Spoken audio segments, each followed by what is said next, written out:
الحمد لله نحمده ونستعينه ونستغفره ونؤمن به ونتوكل عليه ونعوذ بالله من شرور أنفسنا ومن سيئات أعمالنا من يهده الله فلا مضل له ومن يضلل فلا هادي له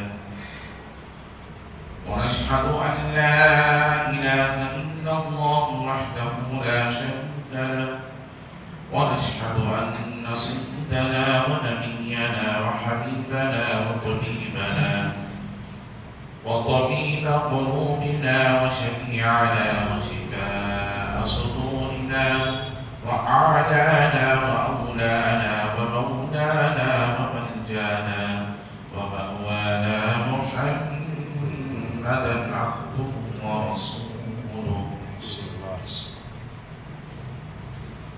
أرسله بالحق بشيرا ونذيرا وداعيا إلى الله بإذنه وسراجا منيرا فقد قال الله تبارك وتعالى في القرآن المجيد والفرقان الحميد فأعوذ بالله من الشيطان الرجيم بسم الله الرحمن الرحيم إن أول بيت وضع للناس للذي بمكة مباركا وهدى للعالمين صدق الله رسوله النبي الأمين المتين الكريم ونحن على ذلك لمن الشاهدين والشاكرين والحمد لله رب العالمين. من علينا ربنا يسبع محمدا أيده بأيده أيدها بأحمدا أرسله مبشرا أرسله ممجدا صلوا عليه دائما صلوا عليه سلمدا اللهم صل وسلم صلاة كاملة وسلم صلاة دائمة.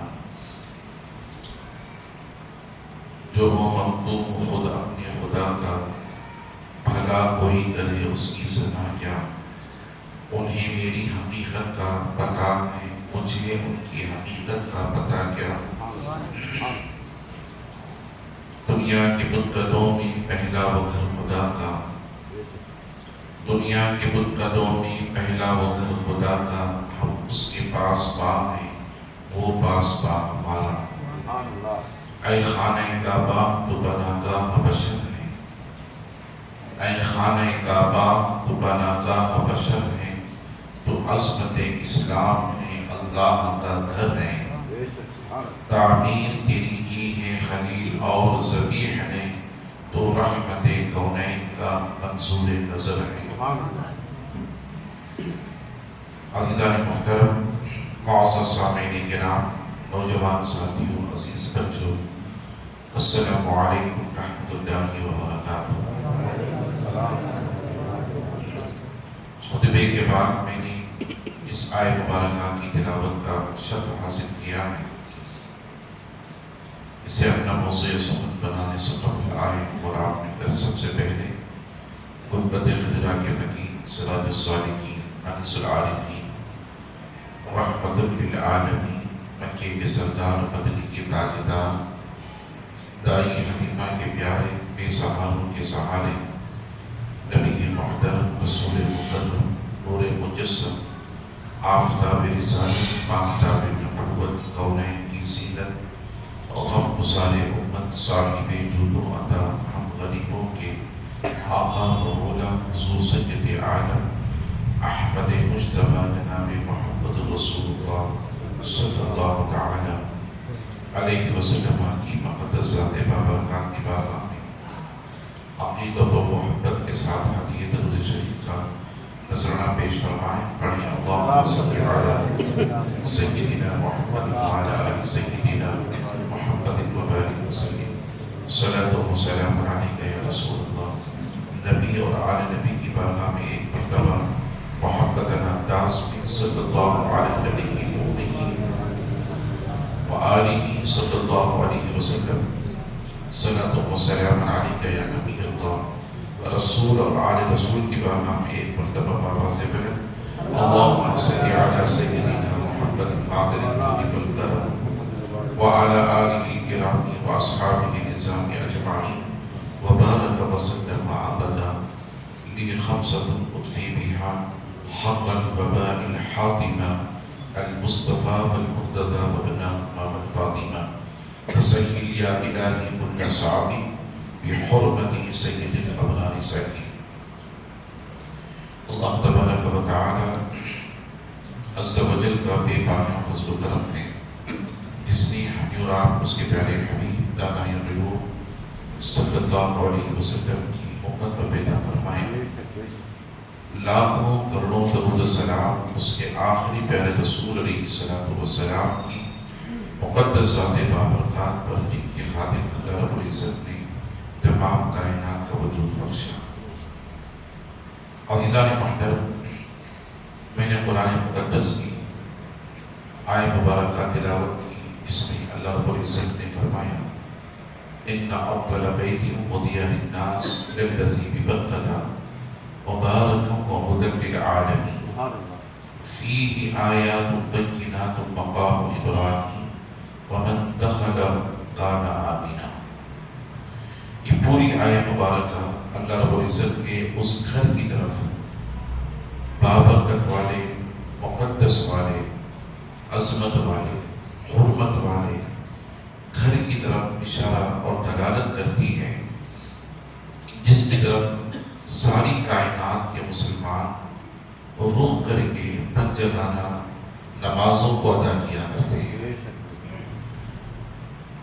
پنجگانہ نمازوں کو ادا کیا کرتے ہیں۔ یہ مسلمانوں کی عبادت کی مرکزی گاہ ہے۔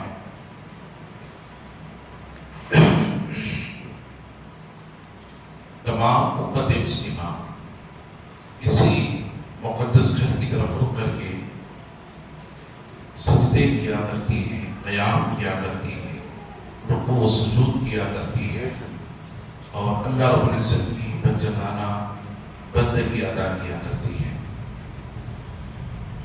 یہ گھر وہ گھر ہے جس گھر کو سب سے پہلے تعمیر کرنے والے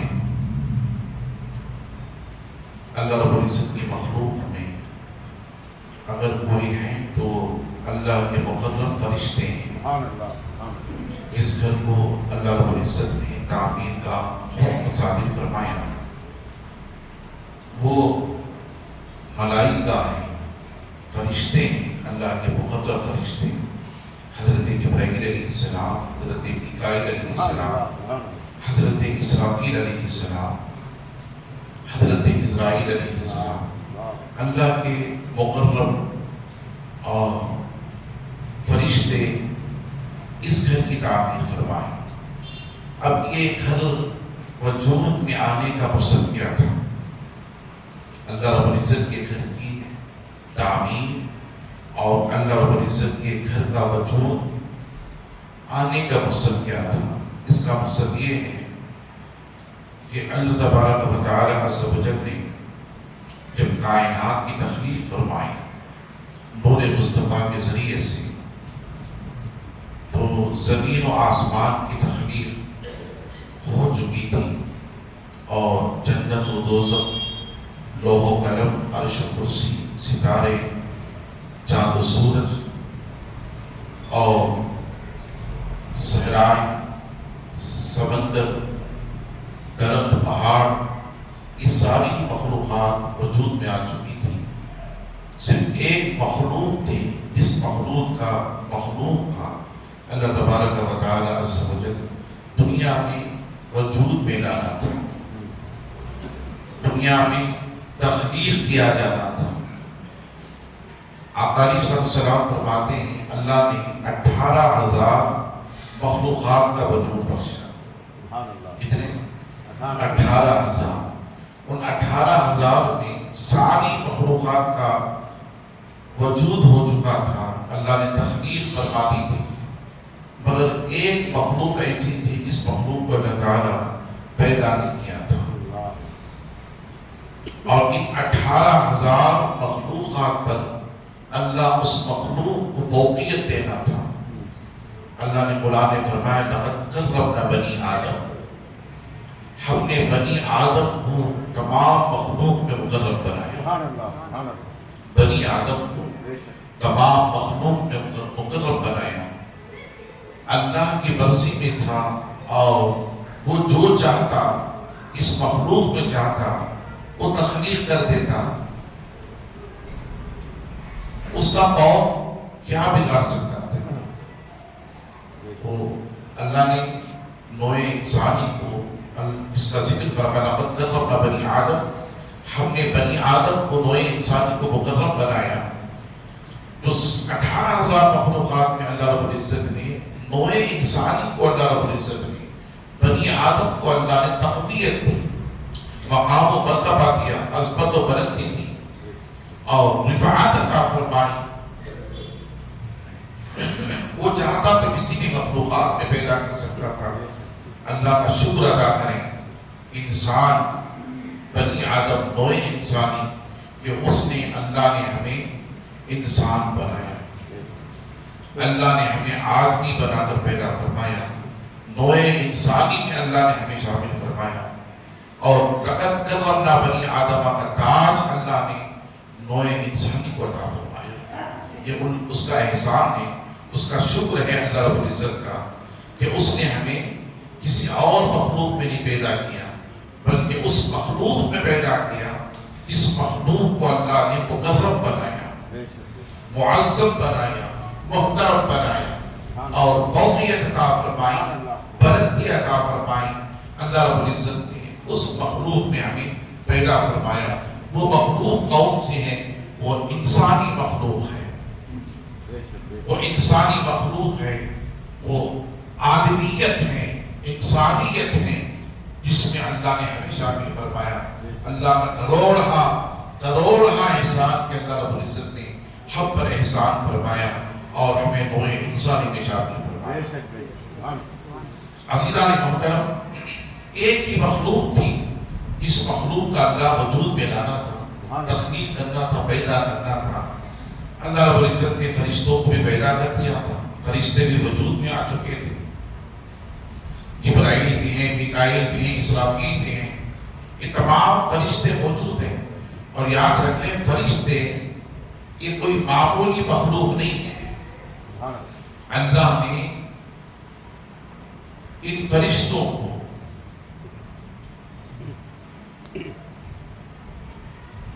اس حال میں بنایا. فرشتے عربی میں ملک کہتے ہیں، ملک کی جمع ملائکہ ہے اور ہم اسے فرشتے کہتے ہیں. اللہ نے فرشتوں کو اس حال میں بنایا کہ فرشتوں کو نہ کھانے کی حاجت ہوتی ہے، نہ پینے کی حاجت ہوتی ہے، نہ ان کو سونے کی حاجت ہوتی ہے. انہیں مکان و مکانیات کی ضرورت نہیں ہے. فرشتے اللہ تبارک و تعالیٰ جیسے انسانوں کو ایک رہنے کے لیے مکان کی ضرورت ہوتی ہے، زندگی بسر کرنے کے لیے کھانے کی ضرورت ہوتی ہے اور پانی کی ضرورت ہوتی ہے، اس طرح سے فرشتوں کو حاجت نہیں ہے بلکہ فرشتے ان چیزوں سے پاک ہیں. اور وہ مرد و عورت سے بھی پاک ہیں. جیسے انسانوں میں ایک عورت ہوتی ہے اور ایک مرد ہوتا ہے. عزیزان محترم، ان جنسیات سے بھی اللہ نے ان فرشتوں کو باز رکھا ہے، پاک رکھا ہے. اور یہی وجہ ہے کہ یہ حاجتوں سے پاک ہیں، کھانے پینے سے، سونے جاگنے سے، شادی بیاہ سے فرشتے پاک ہیں. اسی لیے اس مخلوق کو اللہ رب العزت گناہوں سے پاک رکھا، گناہوں سے پاک رکھا. ان سے گناہ صادر نہیں ہوتے، فرشتوں سے گناہ صادر نہیں ہوتے. فرشتے گناہوں سے پاک ہوتے ہیں. میں نے جمعہ بتایا دنیا میں دو ہی مخلوق ایسے ہیں جس مخلوق کو اللہ نے معصوم بنایا. معصوم کسے کہتے ہیں؟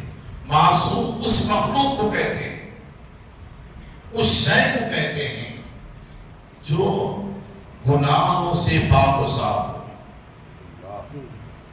معصیت سے پاک، اسے معصوم کہتے ہیں۔ اور ہم مخلوق میں کسی سیدھے سادے آدمی کو دیکھیں تو ہم عرفاً ہم یہاں کیا کہتے ہیں؟ بڑا معصوم آدمی ہے، بڑا معصوم آدمی ہے، مگر ہم نہیں جانتے کہ معصوم کسے کہتے ہیں، معصوم کس جماعت کو کہتے ہیں، معصوم کس مخلوق کو کہتے ہیں۔ عزیزان محترم، دنیا میں دو ہی مخلوق ایسے ہیں جن کو معصوم کہا گیا۔ ہمارے ائمہ نے، ہمارے بزرگوں نے، ہمارے فقہا نے ہمیں یہ تعلیم دی اور یہ سبق دیا کہ دنیا میں دو ہی مخلوق ایسے ہیں جن کو معصوم کہا جاتا ہے۔ ایک مخلوق فرشتوں کی ہے، اور یہ فرشتے انبیاء سے پہلے کے ہیں، انبیاء بعد میں آئے، انبیاء کی تخلیق بعد میں وجود میں آئے، فرشتوں کی تخلیق اس سے قبل ہوئی۔ آدم پیغمبر بعد میں پیدا کیے گئے، شیس پیغمبر بعد میں پیدا کیے گئے، نوح پیغمبر بعد میں پیدا کیے گئے، انبیاء کی تخلیق بعد میں ہوئی، انبیاء سے قبل فرشتوں کی تخلیق ہوئی، پیدا ہو، انبیاء سے قبل فرشتے پہلے پیدا ہوئے۔ عزیزان محترم، اب یہ وہ جماعت ہے جس جماعت کو معصوم کہا جاتا ہے۔ ایک جماعت فرشتوں کی ہے اور دوسری جماعت انبیاء کی ہے، پیغمبروں کی ہے، رسولوں کی ہے۔ تو یہ دو ہی جماعتیں ہیں، انبیاء کی اور فرشتوں کی، جن کو معصوم کہا جاتا ہے۔ یہ معصیت سے پاک ہوتے ہیں، گناہوں سے پاک ہوتے ہیں، غلطیوں سے پاک ہوتے ہیں، خدا کی نافرمانیوں سے پاک ہوتے ہیں، اور خدا کی حکم قانونی سے پاک ہوتے ہیں۔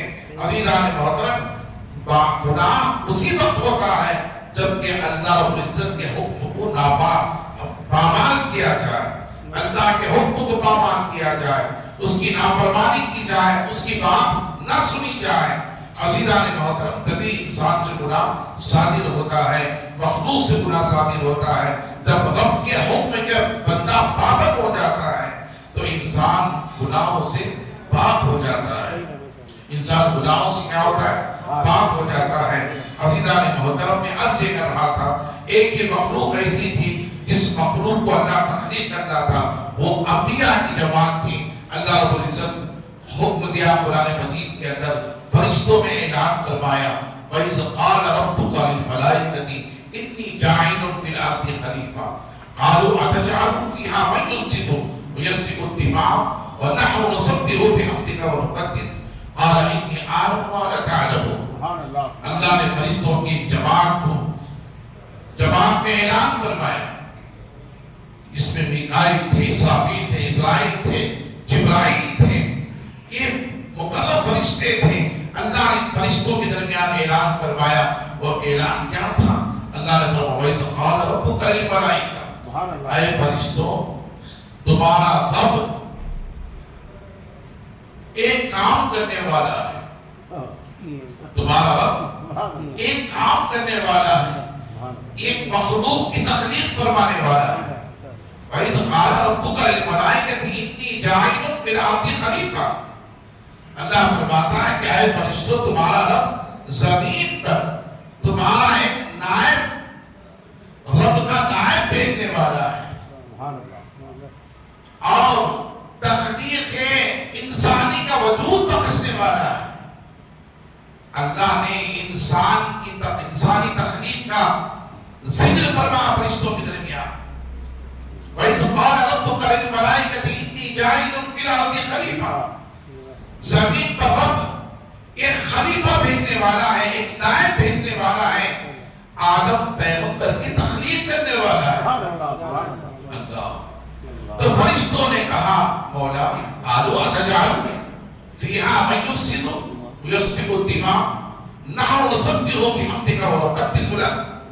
اے اللہ، تو ایسی مخلوق کا وجود بخشنے والا ہے، ایسی شے کو پیدا کرنے والا ہے جو دنیا میں زمین پر جا کر فساد کرے گی، خون ریزی کرے گی، قتل و غارت گیری کرے گی، یہ گناہ کے مرتکب ہوگی، بڑے بڑے کبائر گناہوں کو انجام دے گی، تیری نافرمانی کرے گی، اے اللہ تو ایسی مخلوق کو پیدا کرنا چاہتا ہے، اس کی ضرورت کیا ہے؟ فرشتوں نے اعتراضاً جواب رب کی بارگاہ میں دیا۔ اللہ نے نوع انسانی کا، تخلیق آدم کا، بنی آدم کی تخلیق کا اللہ نے اعلان فرمایا، اور ان میں سب سے پہلے نوع انسانی کے بعد حضرت آدم علیہ السلام کی تخلیق کا ذکر فرمایا، تو فرشتوں نے اعتراضاً جواب دیا، مولا تو ایسے کو پیدا کرنا چاہتا ہے جو زمین پر جا کر ایک دوسرے کا خون بہائے، ایک دوسرے کو قتل کرے گی، تباہیاں اور بربادیاں مچائے گی۔ اللہ غنی، فرشتوں کے اس اعتراض جواب پر فرشتوں نے یہ بھی کہا، نحن نسبح بحمدک ونقدس لک، اے اللہ ہم تو ہیں جو تیری عبادت کرنے والے ہیں، تیری بندگی کرنے والے ہیں، اور تجھے سجدہ کرنے والے ہیں، تیری حمد بیان کرنے والے ہیں، تیری تسبیح بیان کرنے والے ہیں، تیرا ذکر کرنے والے ہیں۔ مولا جب ہم تیرا ذکر کرنے والے موجود ہیں، تیری تسبیح بیان کرنے والے موجود ہیں، تیری حمد بیان کرنے والے موجود ہیں، تجھے رکوع و سجود کرنے والے موجود ہیں، تو مزید ایک ایسی مخلوق کی تخلیق کا واقعہ کیوں آیا اور تخلیق کی ضرورت کیوں ہے؟ اللہ اکبر۔ تو فرشتوں نے اس بات کا اعتراضاً جواب دیا، تو اللہ غنی، رب کو جلال آیا، رب نے فرمایا، قال انی اعلم ما لا تعلمون، اے فرشتوں جو میں جانتا ہوں تم نہیں جانتے، اے انی اعلم ما لا تعلمون، اے فرشتوں جو میں جانتا ہوں تم نہیں جانتے۔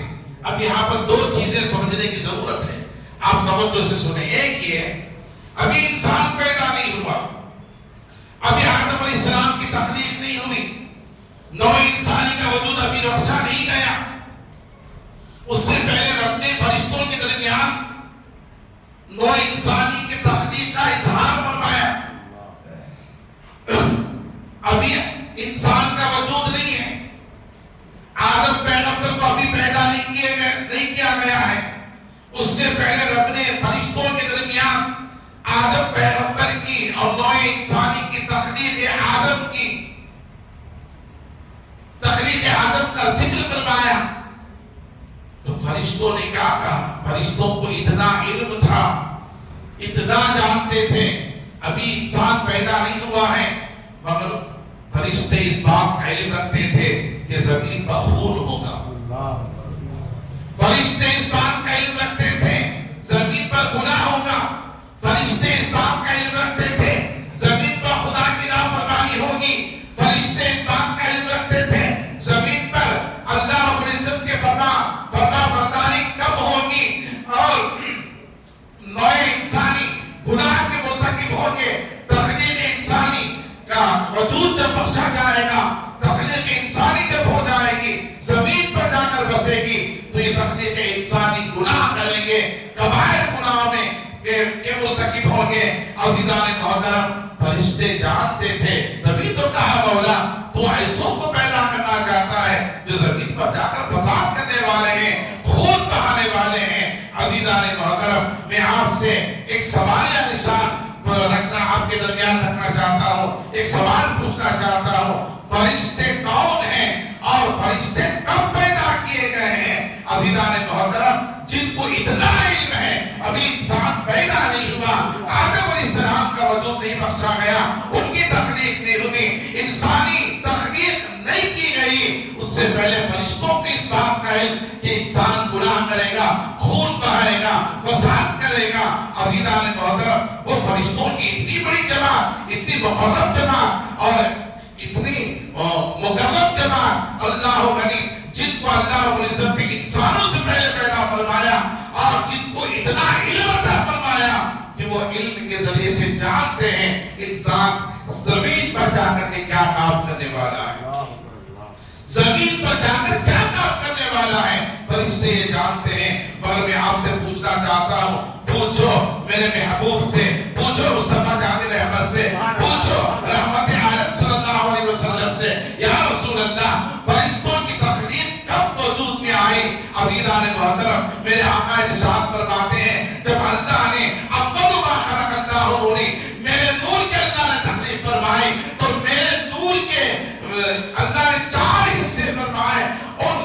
حصوں میں سے ایک حصے میں سے اللہ نے فرشتوں کی تخلیق فرمائی. حضور فرماتے ہیں حدیث پاک میں آتا وَكُلُّ خَلَائِقِ مِن نُورِ اور میرے نور سے اللہ نے کائنات کا وجود بخشا.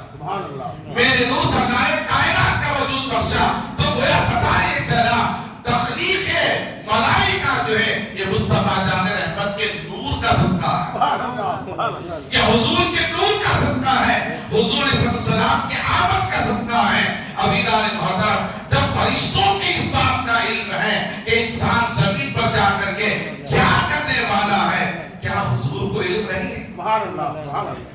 جن کے دور سے فرشتوں کی تخلیق ہوئی, کیا اس نور مصطفیٰ کو اس بات کا علم نہیں؟ وہ یہ نہیں جانتے کہ دنیا میں کیا ہو رہا ہے کیا نہیں ہو رہا ہے. عزیزان محترم میں آپ اللہ کو بتاتا چلو, لہذا ہوش کے ناخن لیں اور ایسے کام نہ کریں جس کے ذریعے سے رسول اللہ کی توہین ہو اور انبیاء کی توہین ہو. ان چیزوں سے بچنے کی کوشش کریں.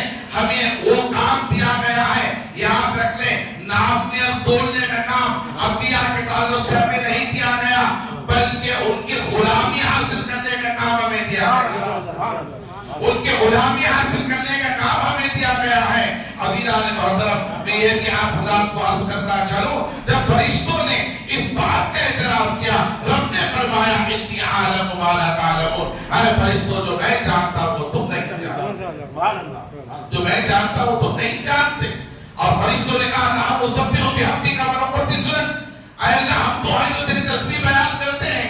فرشتوں کو اللہ نے کیسے بنیاد رکھ لیں, ہم آج جو نماز پڑھتے ہیں حمد بیان, حمد کہتے ہیں حمد باری تعالی, یعنی خدا کی حمد, اللہ کی حمد, اللہ کی تسبیح, اس کا ذکر فرشتے کرتے تھے. کس حال میں کرتے تھے؟ جیسے آج ہم خدا کی حمد بیان کرتے ہیں نماز میں کھڑے ہو کر کے. اللہ نے فرمایا واقعی الصلاۃ لذکری, تم نماز قائم کرو میرے ذکر کے لیے. تو خدا کے ذکر کے لیے نماز ضروری ہے. اللہ نے حکم دیا واقعی الصلاۃ لذکری, تم میرے ذکر کے لیے نماز قائم کرو. تو نماز میں سب سے پہلا عمل کیا ہے؟ نماز میں سب سے پہلا عمل تکبیر تحریمہ ہے. ہم رکعت اللہ اکبر کہہ کر کے رکعت باندھتے ہیں, پھر ہم جو ہے قیام میں کھڑے ہوتے ہیں. یہ پھر اس کے بعد ہم اللہ کی تسبیح بیان کرتے ہیں, الحمدللہ رب العالمین الرحمن الرحیم مالک یوم الدین ایاک نعبد و ایاک نستعین.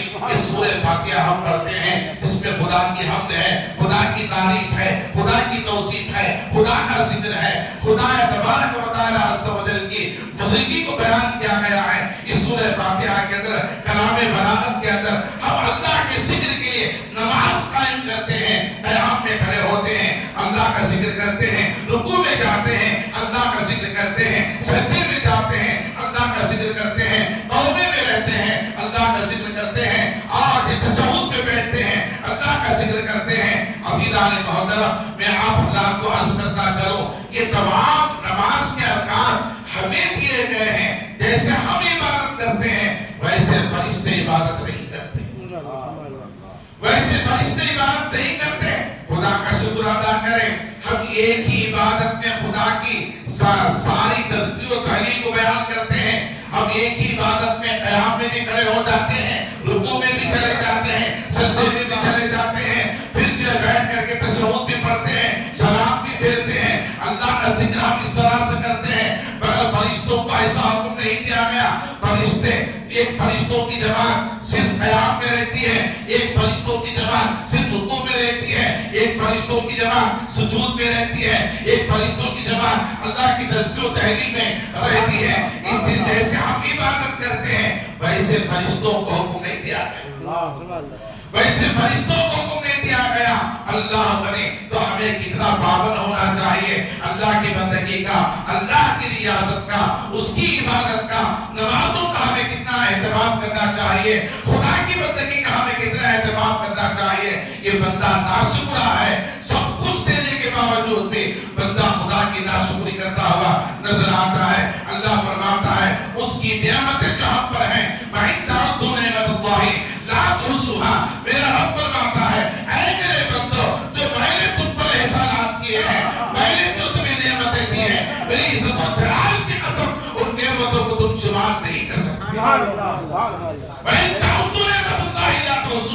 میرا رب فرماتا ہے اگر تم تمہارے رب کی نعمتوں کو شمار کرنا چاہو تمہاری زندگی ختم ہو جائے گی. میری عزت و جلال کی قسم میری نعمتوں کو تم شمار نہیں کر سکتے. یہ خدا کا حکم ہے. خدا کی کتنی کرم نوازیاں ہیں ہم پر, کتنے احسانات ہیں ہم پر, انسانوں پر, اس کے باوجود بھی بندہ ناشکرا ہے. فجر کی اذان ہوتی ہے سوتا رہتا ہے, ظہر کی اذان ہوتی ہے کاروبار میں رہتا ہے, عصر کی اذان ہوتی ہے تجارتوں میں رہتا ہے, مغرب کی اذان ہوتی ہے لو لاب میں ڈوبا ہوا رہتا ہے, ناچ گانوں کو سنتا ہوا نظر آتا ہے, پھر عشاء کی اذان ہوتی ہے دنیا کے گناہوں میں ملوث نظر آتا ہے. عزیزان محترم, اللہ اکبر, یہ سجدے کرنا, یہ قیام کرنا, یہ رکوع کرنا اور جو اللہ کی تسبیح کرنا, نمازوں کا ادا کرنا, یہ کس کا طریقہ ہے, یہ کس کی سنت ہے, یہ کس کا عمل ہے؟ خدا کی قسم اگر ہم جان لیں تو یاد رکھ لیں کبھی ہم نماز کو نہیں چھوڑیں گے, کبھی ہم نماز کو نہیں چھوڑیں گے. فرشتوں نے اعتراض کیا نحن نسبح بحمدک ونقدس لک, اے اللہ ہم تو ہے تیری بندگی بیان کرنے والے, تیری حمد بیان کرنے والے, تیرا ذکر کرنے والے, تیری تعریف و توصیف کرنے والے. اللہ یعنی رب جانتا تھا فرشتے یہ کہنے والے ہیں, فرشتے یہ کہنے والے ہیں. عزیزان محترم, یہ بھی رب کی منصی میں شامل تھا. فرشتوں کا جواب, اعتراض جواب تیرا بھی رب کی منصی میں شامل تھا. آپ مجھے پوچھیں گے یا آپ کیسے کہہ سکتے ہیں کیا فرشتے رب کی بارگاہ میں اعتراض کر سکتے ہیں انسانی وجود کے تعلق سے؟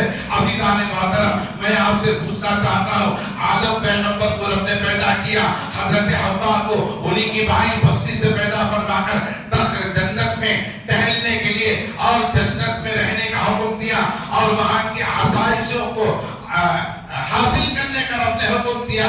مگر اللہ نے یہ حکم یہ بھی دیا تھا, اللہ نے حکم یہ بھی دیا تھا وَقُلْنَا يَا آدَمُ اسْكُنْ أَنْتَ وَزَوْجُكَ الْجَنَّةَ.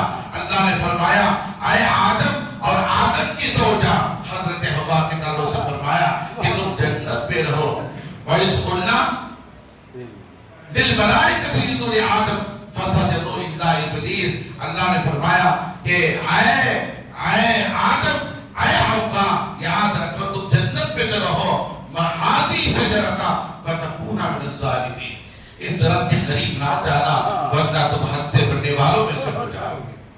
اس درخت کے قریب نہ جا, جنت کی ساری چیزیں استعمال کر سکتے ہیں مگر وہ درخت کے قریب نہیں جا سکتے. مگر آدم چلے گئے, حوا چلے گئے. کیا آدم پیغمبر خدا کی نافرمانی کرنے والے تھے؟ یا حوا جو حضرت آدم علیہ السلام کی زوجہ, تمام مسلمانوں کی ماں ہے, تمام تخلیق انسانی کی ماں ہے, نوع انسانی کی ماں ہے. اللہ اکبر, کیا یہ خدا کی نافرمانی کرنے والی تھی؟ مگر یاد رکھ لیں یہ اللہ کی مرضی میں شامل تھا کہ اللہ نے طرف سے روکا بھی تھا اور اس کے بعد جانے کے بعد انہیں جنت سے نکال کر زمین پر بھیجنا بھی تھا. اگر وہ نہ چاہتے ان سے بھول نہ ہوتی تو جنت ہی میں رہتے. زمین کیسے بستی؟ آدم علیہ السلام کو جنت سے نکالنے کا مقصد کیا تھا؟ مقصد یہی تھا کہ انہوں نے اللہ نے درخت کے قریب جانے سے روکا تھا اور اس کے پھل کھانے سے روکا تھا اور یہ چلے گئے جس کی وجہ سے اللہ ناراض ہو کر اللہ جنت سے زمین پر بھیج دیا. اللہ نے زمین پر بھیج دیا. عزیزان محترم, اگر یہ جنت ہی میں ہوتے تو زمین پر انسانوں کا وجود کہاں ہوتا؟ زمین پر انسانوں کا وجود کہاں ہوتا؟ یہ بھی رب کی منصی میں شامل تھا. خدا جانتا تھا کہ فرشتے جواب دیں گے. فرشتوں کو علم ہے, کیا خدا کو علم نہیں تھا؟ استغفر اللہ. عزیزان محترم, وہ ایسا علیم و خبیر ہے, عالم الغیب والشہادہ ہے. وہ ایسا علیم و خبیر ہے, عالم الغیب والشہادہ ہے, پل کی خبر رکھنے والا, ذرے ذرے کا علم رکھنے والا, وہ خالق کائنات, وہ خالق یکتا اللہ غنی. جب فرشتوں کو اتنا علم ہے, کیا خدا کو اس بات کا علم نہیں تھا کہ فرشتے جواب دیں گے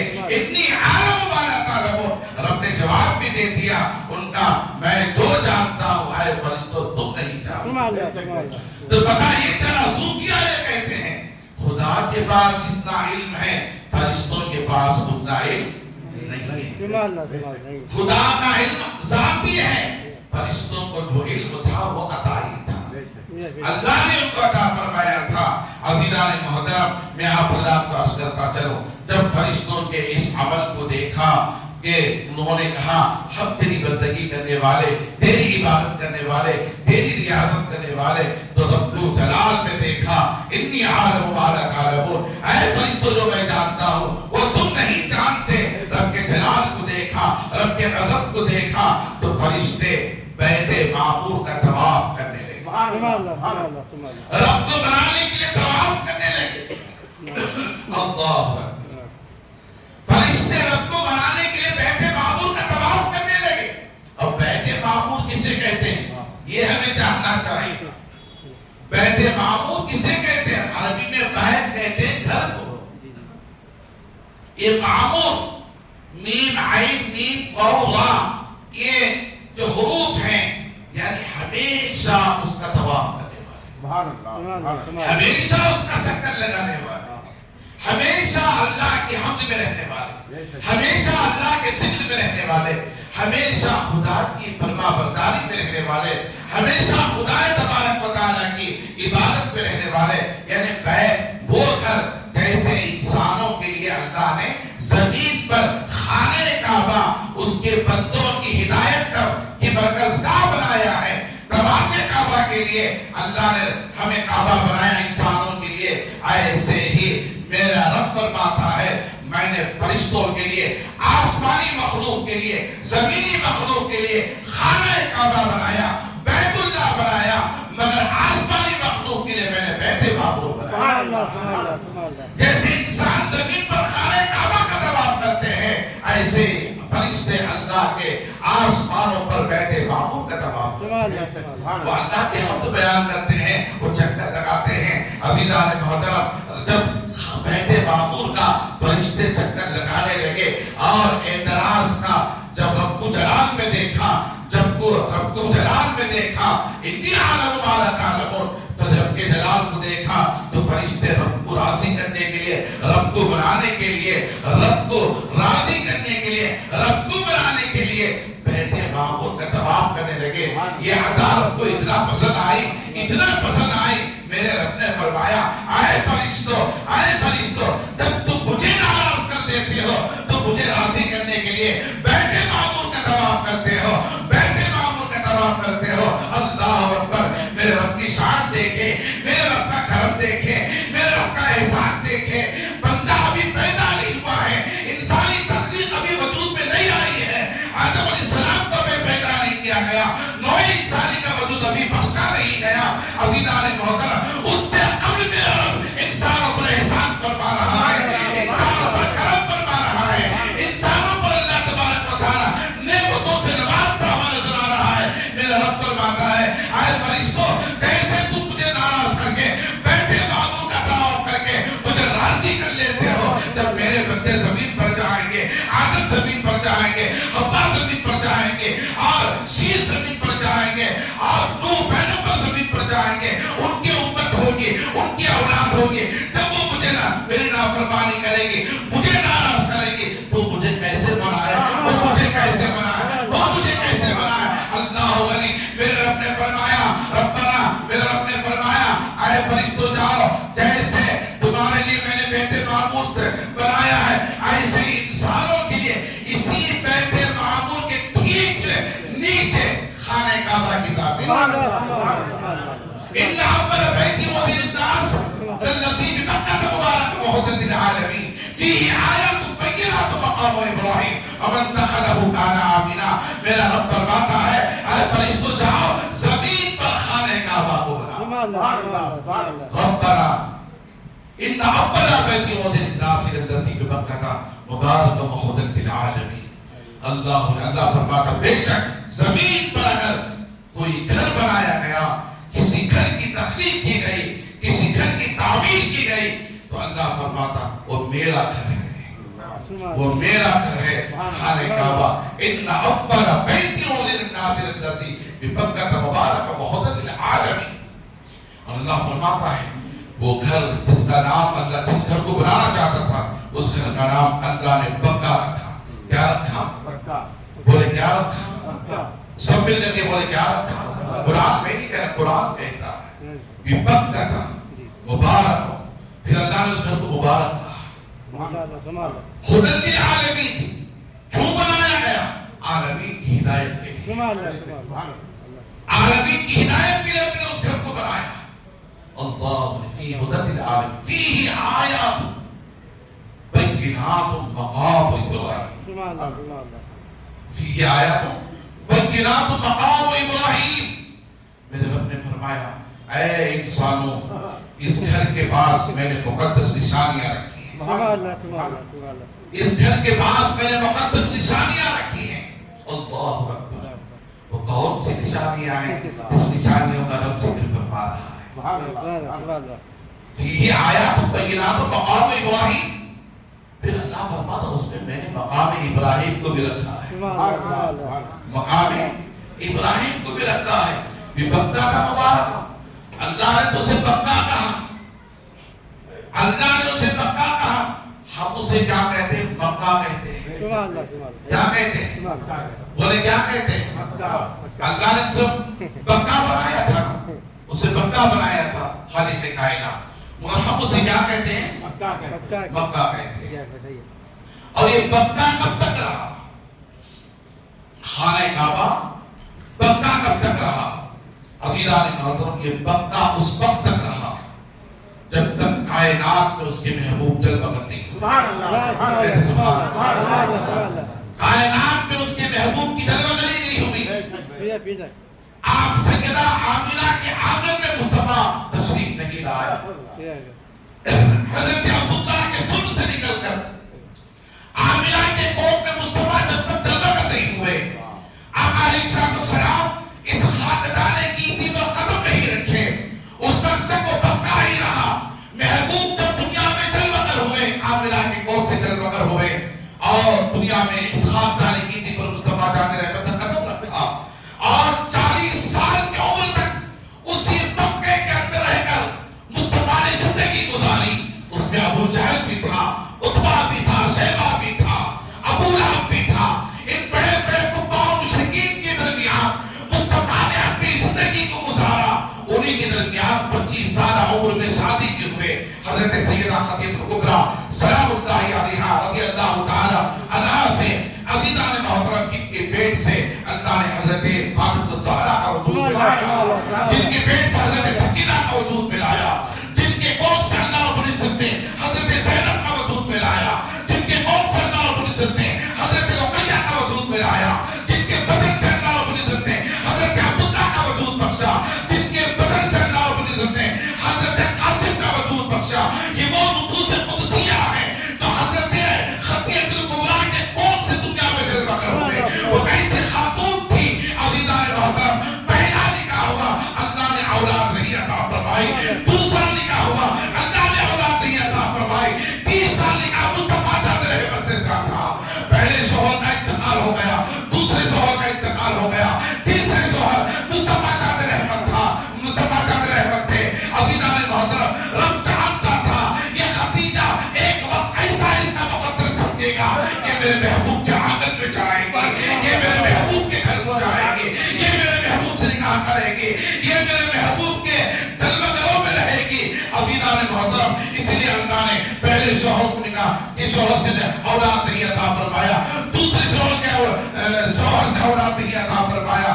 حضور کی عمر 25 سالہ، خدیجہ کبریٰ کی عمر 40 سالہ تھی.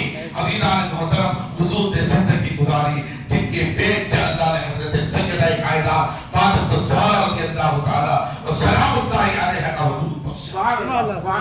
اللہ یہ وہ نفوس قدسیہ ہے. حضور مکے میں جب تک زندگی گزارے، مکے میں جب تک زندگی گزارے نماز فرض مکے میں ہوئی، نماز فرض مدینے میں نہیں ہوئی. معراج کی رات نماز مصطفیٰ جان رحمت کے امت پر فرض ہوئی. اور اعلان نبوت کے 12ویں سال، اعلان نبوت کب ہوا؟ 40 سال میں. اور معراج کب ہوئی؟ اعلان نبوت کے 12ویں سال. حضور حضرت مولا علی کرم اللہ تعالی وجہ الکریم کے بھائی بھائی کے گھر، چچی زاد بہن کے گھر، حضرت ام ہانی کے گھر تشریف فرما تھے، جہاں سے اللہ نے رات میں معراج کو اپنی بارگاہ میں بلایا، سیر کرائی. سبحان الذی اسریٰ بعبدہ لیلا من المسجد الحرام الی المسجد الاقصی کا جہاں ذکر فرمایا. میرے رب نے، میں عرض کر رہا تھا، حضور نے نماز بھی فرض ہوئی تو مکے میں ہوئی. عزیزان محترم، یہ کب تک حضور مکے میں رہے؟ حضور کب تک رہے؟ 52 سال تک رہے. 52 ایئرز تک حضور مکے میں رہے. پھر وہاں سے ہجرت کرے، تب تک بھی مکہ رہا، تب تک بھی مکہ رہا. عزیزان محترم، جب حضور دنیا میں جلوہ گر ہوئے اور 52 سال تک مکے میں زندگی گزاری، تو حضور کا نام کیا؟ محمد، میم ہا میم دال، محمد. اللہ کے نبی صلی اللہ علیہ محمد صلی اللہ علیہ وسلم. جب حضور کا نام سنیں تو درود پڑھیں، حضور کا نام سنیں تو کیا پڑھیں؟ درود پڑھیں. عزیزان محترم، حضور نے فرمایا اگر کوئی میری رنگت کو دیکھنا چاہے تو گلاب کو دیکھے. حضرت شاہ محمد دہلوی رحمۃ اللہ علیہ فرماتے ہیں میری رنگت کو دیکھنا چاہے تو گلاب کو دیکھے، اور میری خوشبو کو سونگنا چاہے تو گلاب کو سونگے. میری خوشبو کو سونگنا چاہے تو گلاب کو سونگے. گلاب پھولوں کا بادشاہ ہے. مصطفیٰ جان رحمت کائنات کے سردار ہیں، کائنات کے سردار ہیں، وہ سید الانبیاء ہیں. عزیزان محترم، میں عرض کر رہا تھا، رب نے فرمایا اے محبوب، اے محبوب، میرے گھر کو میں نے بکا بنایا تھا، بکا بنایا تھا. جب تو پیدا ہوا تو تیرا نام میں نے محمد رکھا، اور میں نے اسی محمد کے نام کے میم کو ملا کر بکا نکال کر محبوب میں نے بکا بنا دیا، بکا بنا دیا. مکے کا نام نکال کر بکا بنا دیا. حضور کا نام محمد، خدا کے گھر کے شاعر کا نام بکا. اللہ کہتا ہے محبوب تیرے نام کے میم سے میں سے بکا بناتا ہوں. بکا تھا، بکا بنا دیا. عزیزان محترم، سیرت امام اس کو محبت نے فرمایا جھک گیا جس کے آگے ادب سے حرم، رفعت منزل زیر عرش قدم. اللہ تعالیٰ مجھے اور آپ کو نیکی کی توفیق عطا فرمائے، اور قرآن مجید احادیث کریمہ کی تعلیمات پر اللہ تعالیٰ ہمیں عمل کی توفیق عطا فرمائے. اللہ ہمیں ماں باپ کی خدمت کی توفیق عطا فرمائے. قرآن مجید احادیث کریمہ کی تعلیمات پر اللہ تعالیٰ ہمیں عمل کی توفیق عطا فرمائے. اللہ ہم سب کو ایک اور نیک بنا دے، ہمارے دلوں میں ایک دوسرے کی ہمدردی، پیار و محبت، اتفاق اور اتحاد عطا فرمائے. وآخر دعوانا الحمدللہ رب العالمین.